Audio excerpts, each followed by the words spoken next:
Hi, this is Lee Zink, defenseman with the Denver Outlaws.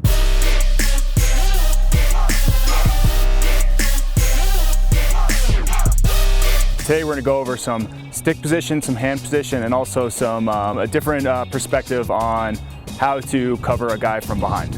All right, first I want to go over kind of defensive positioning kind of behind the goal. Most defensive schemes are pushing the offensive guy to his weak hand. I'm going to take a little different perspective with that, and actually I want to go on the offensive and I want to force the offensive guy to my strengths. So different points in the game I may push a guy to his right or to his left depending on the position of the game. So first, if it's a time frame where I kind of want to take the ball away and do a little bit more checking, I will actually take the guy and force him to his left. All right, so by doing that is I'll take 2 steps, kind of close off his right side and give him position upfield to his left. And by doing that, I take away one of his options, so I can dictate where the offensive guy goes.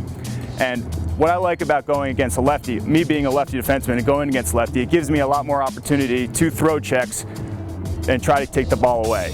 Some of my favorite checks are, kind of going over the head, or kind of a ding-dong over the head, or even a butt dig kind of behind him as he's going, towards away from the field. Obviously, if he's driving towards a goal, not really much of a checker. I'm more of a position kind of guy. Now, if it's a kind of a time frame of the game where I just need to tie up my guy, tie up his hands, I may force him right and use my cross check. And by doing that, I'll just line up, take 2 steps, on his left side and force him to his right side. And my job is just to tie up his hands and get under his hands so where he cannot feed and also he cannot dodge. Just to recap what we've gone over, my philosophy on defense is playing to my strengths. I don't care what the offensive guy is doing as long as I can eliminate one of his options. So therefore, taking away one side and forcing him one direction, either upfield or whether it's lefty or righty, depending on the time of the game.